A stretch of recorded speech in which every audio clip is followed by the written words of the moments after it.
The next day was rainy and dark. Rain fell on the roof of the barn and dripped steadily from the eaves. Rain fell in the barnyard and ran in crooked courses down into the lane where the thistles and pigweed grew. Rain spattered against Mrs. Zuckerman's kitchen windows and came gushing out of the downspouts. Rain fell on the backs of the sheep as they grazed in the meadow. When the sheep tired of standing in the rain, they walked slowly up the lane and into the fold. Rain upset Wilbur's plans. Wilbur had planned to go out this day and dig a new hole in his yard.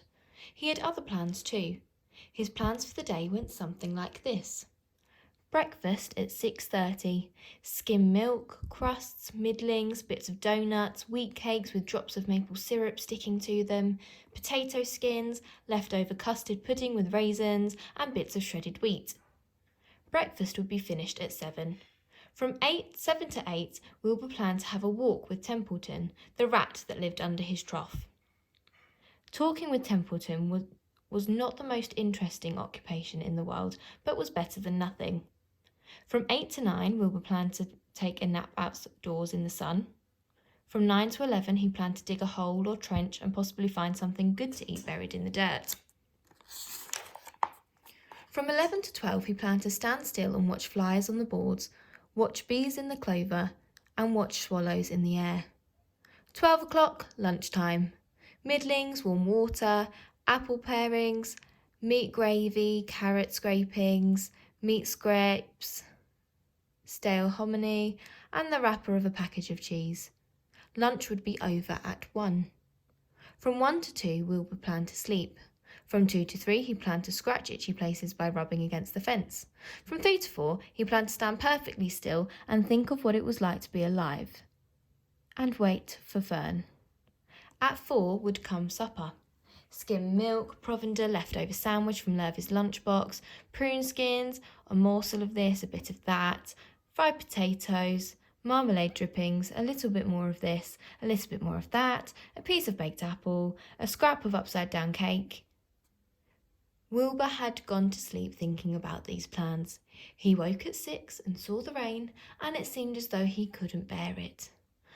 "I get everything all beautifully planned out, and it has to go and rain," he said.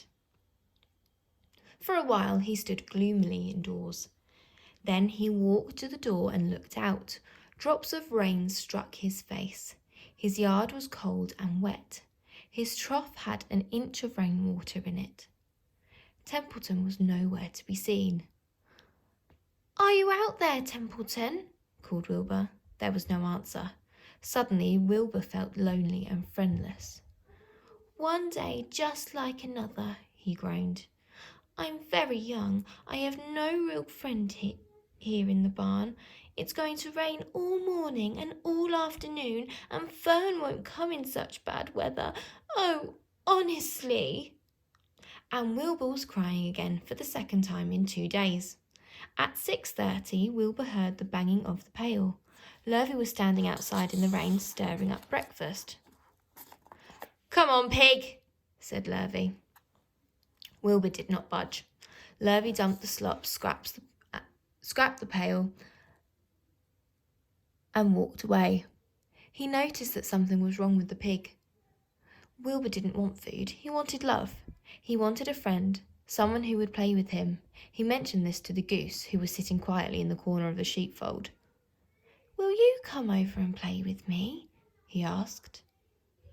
Sorry, Sonny, sorry," said the goose. "I'm not sitting on my eggs, 8 of them. Got them to keep them toasty warm. I have to stay right here. I'm no flibberty-ibbity gibbet.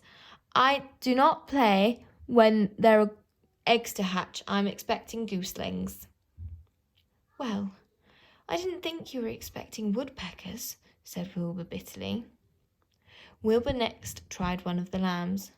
"Will you please play with me?" he asked. "Certainly not," said the lamb.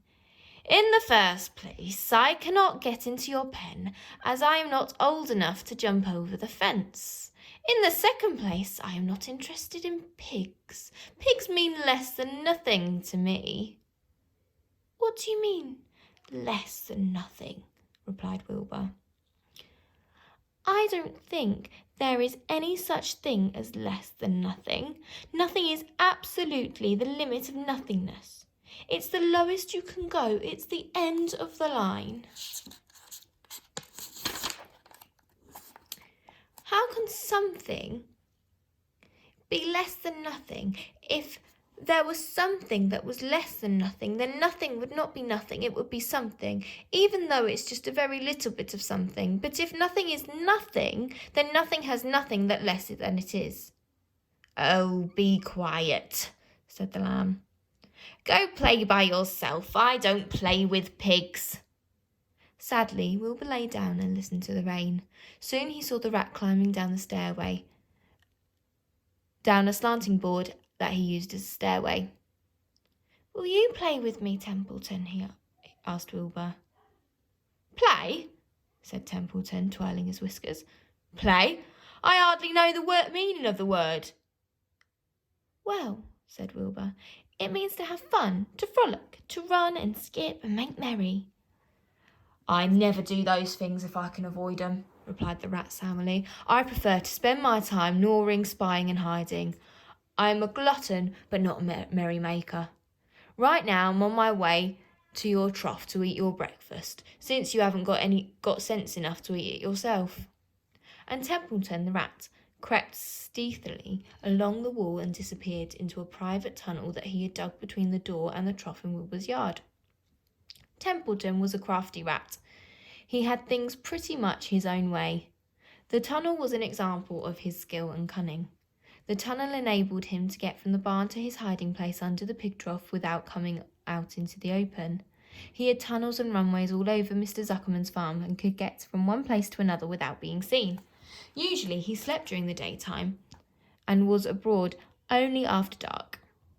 Wilbur watched him disappear into the tunnel. In a moment he saw that the rat's sharp nose poke out from underneath the wooden trough. Cautiously, Templeton pulled himself up over the edge of the trough.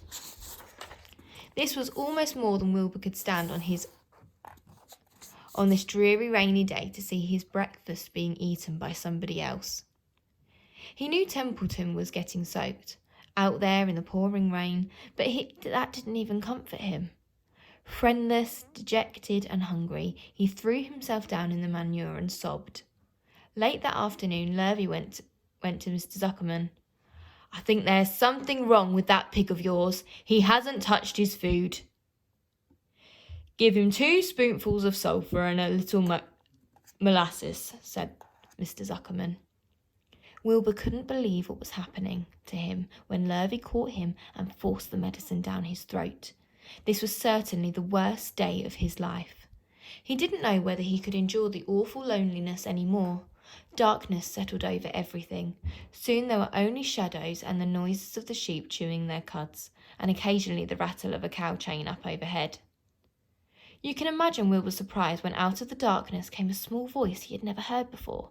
It sounded rather thin, but pleasant.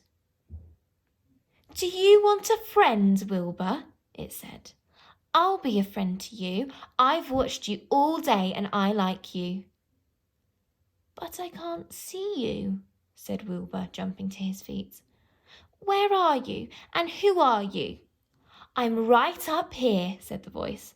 Go to sleep, you'll see me in the morning.